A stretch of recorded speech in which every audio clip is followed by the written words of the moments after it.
আসসালামু আলাইকুম। Linear programming সাবজেক্টের আরেকটি গুরুত্বপূর্ণ টপিকসে সবাইকে স্বাগত জানাচ্ছি। তো আজকের যে টপিক সেটা হচ্ছে formulation of linear programming problem, অর্থাৎ যোগশ্রী প্রোগ্রাম সমস্যা তৈরিকরণ। তা আমি যে প্রশ্নটা এখন আলোচনা করব সেই প্রশ্নের উপর বেস করে আপনি বাকি যে সমস্যাগুলো আছে সেগুলো সমাধান করে ফেলতে পারবেন। আমি সিস্টেমগুলো দেখাবো এই প্রশ্নটা কীভাবে সমাধান হয়েছে, সুতরাং সবাই মনোযোগ দিন। তো এটা 2012 এবং 2017 সালে আসছিল। আমরা প্রশ্নটা আগে দেখি যে দুইটি ভিন্ন খাবার। আচ্ছা, প্রশ্নটা পরে বলতেছি। আমাদের প্রথম কাজ কি সেটা আগে বলতেছি। আমাদের প্রথম যে কাজ সেটা হচ্ছে প্রশ্নকে সহজ ভাষা আলাদা করা। আমরা যে এই প্রশ্নটা যেভাবে আসবে সেটা যদি দেখি, এই যে প্রশ্নটা এইভাবে আসবে যে দেখুন, F1 খাদ্যের প্রতি একক 6 একক ভিটামিন এ, 7 একক ভিটামিন বি আছে। F1 খাদ্যের মূল্য, অর্থাৎ প্রশ্ন এটা একেবারে সরাসরি লাইন টু লাইন দেওয়া আছে। আমাদের প্রথম কাজ হচ্ছে F1 এবং F2কে আমরা যদি আলাদাভাবে লিখি তাহলে সেই ক্ষেত্রে আমাদের প্রশ্নটা মানে বুঝতে সহজ হয়ে যায় আর কি। তো এটাই হচ্ছে আমাদের প্রথম কাজ, আমরা প্রশ্নকে আলাদা করে ফেলবো। এখানে দুইটি ভিন্ন খাবারের কথা যেহেতু বলছি, কারণ আমি এখানে লিখছি দুইটি ভিন্ন খাবার F1 এবং F2। তো F1 খাদ্যের প্রতি গ্রামে 6 একক ভিটামিন এ এবং 7 একক ভিটামিন বি আছে, এবং প্রতি গ্রাম F1 খাদ্যের মূল্য হচ্ছে 12 টাকা। এই যে দেখুন, আমি F1 খাদ্যের যে তথ্যগুলো সেগুলোকে আলাদা করলাম। পরের কাজ F2 খাদ্যের কথা যেটা বলছে, F2 খাদ্যের প্রতি গ্রামে 8 একক ভিটামিন এ এবং 12 একক ভিটামিন বি আছে, এবং প্রতি গ্রাম F2 খাদ্যের যে মূল্য সেটা হচ্ছে 20 টাকা। অর্থাৎ F1ও আলাদা করলাম, F2 আলাদা করলাম, কিন্তু প্রশ্নে কিন্তু একসাথে দেওয়া ছিল। তো সেই ক্ষেত্রে আমাদের মাঝে মধ্যে সমস্যা হয়ে যেতে পারে, এই কারণে বলছিলাম আর কি আমরা প্রশ্নকে সহজ ভাষা আলাদা করব। এরপরে দৈনিক চাহিদা, ন্যূনতম চাহিদা ভিটামিন এর ক্ষেত্রে হচ্ছে 100 টাকা, এবং ভিটামিন বি যেটা সেটা হচ্ছে 120 টাকা, 120 একক। এটা দৈনিক ন্যূনতম চাহিদা ভিটামিন এ হচ্ছে 100 একক, আর এটা হচ্ছে 120 একক। তো আমাদের প্রশ্ন বলছে যে একটি যোগশ্রী প্রোগ্রাম সমস্যা বা এলপিপি আমাদের তৈরি করতে বলছে, যে এখানে সবচেয়ে কম খরচে দৈনিক ভিটামিন চাহিদা মেটানো যায়। তো এই অঙ্কের প্রথমত ধাপগুলো নিয়ে একটু কথা বলি। আচ্ছা, আমরা ধাপগুলো নিয়ে কথা বলবো। আমাদের গুরুত্বপূর্ণ যে কাজটা ছিল সহজ ভাষায় আলাদা করা, সেটা আমরা করছি। সিদ্ধান্ত চলক শনাক্তকরণ আমাদের প্রথম ধাপ হবে। এটা উদ্দেশ্য ফাংশন নির্ণয় হচ্ছে দ্বিতীয়, এবং তৃতীয় নম্বর যে ধাপ সেটা বা স্টেপ 3 যেটা সেটা হচ্ছে সীমাবদ্ধতা সময়, এবং চতুর্থ পর্যায়ে আমরা এই যে 3টা ধাপ পেয়েছি সে ধাপগুলোকে একসাথে করে আমরা লিনিয়ার প্রোগ্রামিং প্রবলেম যেটা সেটা আমরা সেই আকারে প্রকাশ করে ফেলতে পারবো। তো আমাদের প্রথম ধাপ কি? সিদ্ধান্ত চলক শনাক্তকরণ। আমি এটা লিখে এখন স্টার্ট করতেছি। আমাদের প্রথম ধাপ হচ্ছে ধাপ 1, সেটা যদি দেখা যাচ্ছে। তো ধাপ 1 বা যেটাকে বলা হয় স্টেপ 1, সেখানে আমরা কী করব? সিদ্ধান্ত চলক নির্ণয় করব। সিদ্ধান্ত চলক শনাক্তকরণ, বা আপনি নির্ণয় লিখতে পারেন, সিদ্ধান্ত চলক নির্ণয় বা শনাক্তকরণ যে কোনো একটা লিখলে হবে। তো এখন সিদ্ধান্ত চলক আমরা কীভাবে নির্ণয় করব? দেখুন যে এখানে দুইটি ভিন্ন খাবারের কথা বলছে, একটা হচ্ছে F1 আর একটা হচ্ছে F2। তো আমরা ধরে নিব যে F1-এর যে পরিমাণ, F1 খাদ্যের যে পরিমাণ সেটা আমরা ধরে নিব x একক, এবং F2-এর যে পরিমাণ সেটা আমরা ধরে নেব ওটা x1 একক ধরবো, পরটাকে ধরবো x2 একক। ওকে, আমরা প্রথমে সিদ্ধান্ত চলক নির্ণয় করে ফেলছি। যেহেতু খাবার দুইটি, একটা হচ্ছে F1 এবং F2, F2-র যে খাবারের যে পরিমাণ সেগুলো আমরা ধরে নিব x একক, এবং x1 একক, এবং F2-এর যে পরিমাণ সেটা আমরা ধরে নেব x2 একক। তা আমরা সেটাই লিখতেছি। ধরি বা মনে করি এটা লেখা যায়, মনে করি ন্যূনতম প্রয়োজনীয় খাবার, F1-এর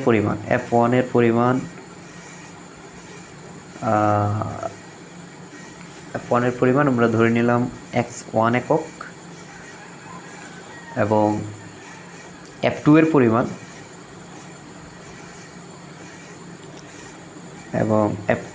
পরিমাণ সেটা হচ্ছে x2 একক।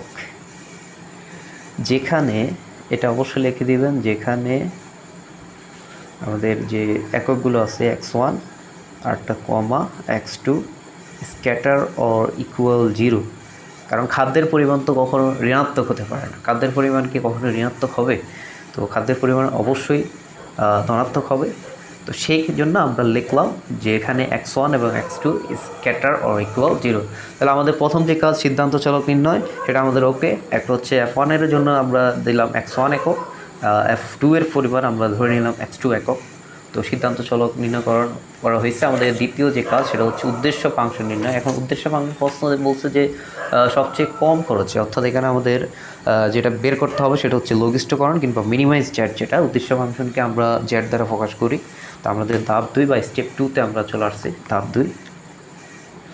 তো ধাপ 2 যেটা, সেটাকে আমরা কী করব, উদ্দেশ্য ফাংশন নির্ণয়, তাই তো? উদ্দেশ্য ফাংশন নির্ণয়, যেটাকে আমরা জেড দ্বারা প্রকাশ করি। তো আমাদের এখানে কি বলছে, আমাদের এখানে লঘিষ্ঠকরণ বলছে বা মিনিমাইজ জেড বলছে, যেটা মিনিমাইজ জেড। তা আমরা বাংলা এবং ইংলিশ যে কোনো একটা লিখতে পারি। তা আমি কোনটা লিখতাম, ইংলিশটাই লিখি।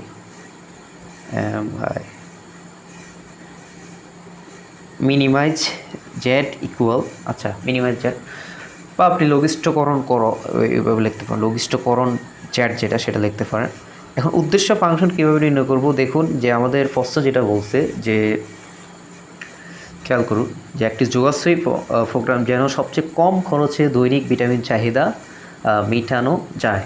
আমরা খাদ্য পেলাম দুইটি, একটি ছিল F1 আর একটা হচ্ছে F2। একটু লক্ষ্য করুন যে F1 খাদ্যের যে মূল্য, এখানে আমাদের খরচের কথা যেহেতু বলছে, মূল্যের কথা থাকতে হবে এখানে। F1 খাদ্যের যে মূল্য সেটা হচ্ছে 12 টাকা, এবং F2 খাদ্যের যে মূল্য সেটা হচ্ছে 20 টাকা। তো এই দুইটা নিয়ে আমাদের কাজ করতে হবে। তাহলে F1 এর ক্ষেত্রে আমরা পেলাম 12, এবং F1 এর যে প্রয়োজনীয় যে একক পরিমাণ, যেটা F1 এর একক প্রয়োজনীয় খাবারের যে পরিমাণের একক, সেটাকে আমরা ধরে নিলাম x1। তো এই কারণে হচ্ছে 12x1 প্লাস হচ্ছে আরেকটা যেহেতু জিনিস আছে, আমাদের প্লাস যোগ করতে হবে দুইটা জিনিস একসাথে করার জন্য।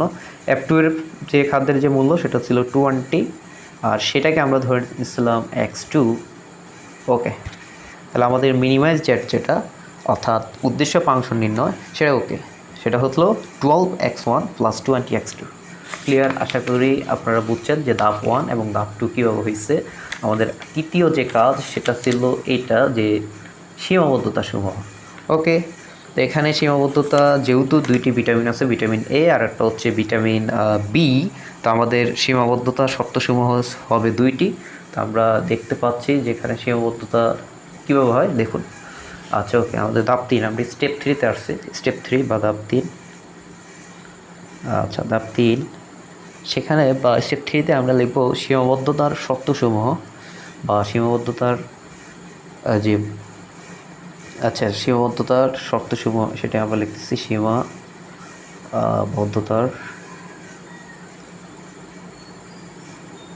শর্তসমূহ। ওকে, আমরা দেখতে পাচ্ছি এখানে ভিটামিন এ এর একটা সীমাবদ্ধতা আছে এবং ভিটামিন বি এর একটা সীমাবদ্ধতা আছে।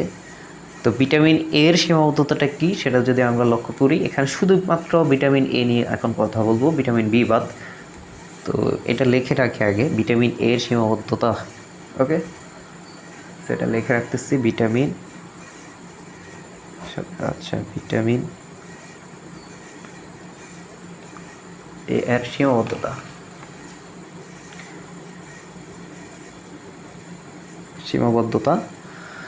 আরটা হচ্ছে ভিটামিন বি এর সীমাবদ্ধতা। ওকে, আপনারা সুন্দরভাবে লিখবেন, আমি বোঝার জন্য একটু তাড়াতাড়ি হওয়ার জন্য একটু শর্টকাট লিখতেছি। তো ভিটামিন এর যে সীমাবদ্ধতা সেটা যদি আমরা দেখি, ভিটামিন এ F1 খাদ্যের ক্ষেত্রে ভিটামিন এ ছিল 6 একক, এবং F2 খাদ্যের ক্ষেত্রে ভিটামিন এ ছিল 8 একক। তাহলে 6x1 প্লাস 8x2 হবে, যেহেতু F1 এর ক্ষেত্রে আমরা ধরে নিয়েছিলাম x1 এবং F2 এর ক্ষেত্রে আমরা ধরে নিয়েছিলাম x2। তাহলে 6x1 প্লাস 8x2, এবং ন্যূনতম যে ভিটামিন এর যে চাহিদা সেটা হচ্ছে 100 একক। তো ন্যূনতম যেহেতু 100 থেকে সবচেয়ে কম হচ্ছে 100, কিন্তু এর বেশি হলেও কোনো সমস্যা নাই। তো আমরা এটা দেখি যে এটা কীভাবে লেখা হয়, সবাই একটু দেখুন। যে ন্যূনতম আমরা ভিটামিন এ এর সীমাবদ্ধতা বের করতেছি। তো ভিটামিন এর সীমাবদ্ধতার ক্ষেত্রে আমরা দেখতে পাচ্ছি ভিটামিন এর ক্ষেত্রে F1 এর জন্য 6x1 এবং F2 এর ক্ষেত্রে 8x2 ভিটামিন এ আছে।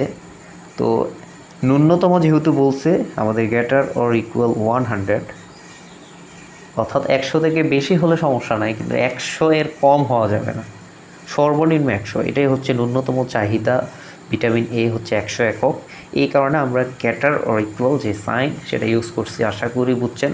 100 ন্যূনতম 100 অবশ্যই হতে হবে, কিন্তু একটা বেশি হলে কোনো সমস্যা নেই। এই কারণে এদিকে greater or equal sign use করা হয়েছে।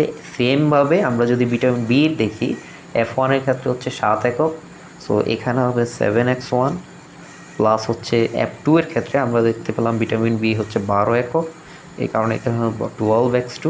আর এটার সর্বন্যূনতম চাহিদা হচ্ছে 120 একক। সো যেহেতু ন্যূনতম আমরা গ্রেটার অর ইকুয়াল 120 লিখব। তো আমাদের সকল কাজ ওকে, আমাদের সিদ্ধান্ত চলক নির্ণয় হয়ে গেছে, উদ্দেশ্য ফাংশন ওকে, আমাদের সীমাবদ্ধতার যে শর্তসমূহ সেগুলো নির্ণয় করা হয়েছে। এবার এই যে শর্তগুলো আমরা যেগুলো ধরছিলাম, যেগুলো নির্ণয় করছিলাম, সেগুলোর আলোকে এখন আমরা এলপিপি আকারে এগুলো প্রকাশ করে দিব। তো ধাপ 4 বা স্টেপ 4, ধাপ 4 সর্বশেষ ধাপ, আমরা কি লিখতে পারি এখানে? এলপিপি আকার নির্ণয়, এলপিপি আকারে নির্ণয় সেটা আমরা লিখে রাখছি এখানে, এলপিপি আকারে নির্ণয়। তো এলপিপি আকারে আমরা নির্ণয় করব। প্রথমে আমরা জানি যেটা স্ট্যান্ডার্ড ফর্ম, সেখানে প্রথমে আমাদের মিনিমাইজ জেড কিংবা যেটাকে বলবো ম্যাক্সিমাম জেড এগুলো থাকে। তো প্রথম কাজ আমাদের সেটা মিনিমাইজ জেড সেটা লিখব। মিনিমাইজ জেড ইকুয়াল যেটা পাইছিলাম সেটা লেখা হয়েছে 12x1 প্লাস 20x2। আর শর্তসমূহ বা সাবজেক্ট টু বা শর্তসমূহ, আমরা কয়টা শর্ত পাইছি? এই যে দুইটা শর্ত দেখে লিখে দেবো। সেটা কী কী ছিল? 6x1 plus 8x2 greater or equal 100, আরটা ছিল 7x1 plus 12x2 greater or equal 120।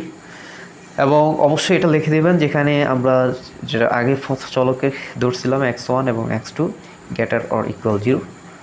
তাহলে এই ছিল আর কি ফর্মুলাটা, একেবারে সিম্পল একটা প্রসেস। তো আমি সহজ ভাষা আপনাদের বোঝানোর চেষ্টা করছি। আমাদের প্রথম কাজ সিদ্ধান্ত চলক নির্ণয় করতে হবে, দ্বিতীয় কাজ উদ্দেশ্য যে ফাংশন, সে ফাংশনকে আমরা বের করব, তৃতীয় কাজ সীমাবদ্ধতাসমূহ বা শর্তসমূহ যেগুলো সেগুলো আমরা বের করব। এখানে দেখতে পাচ্ছি দুইটা শর্ত হয়েছে। এবং চতুর্থ যে কাজ এবং ধাপ 2 এবং ধাপ 3 থেকে আমরা যেটা পাইছি সেটা আমরা বসাবো এখানে।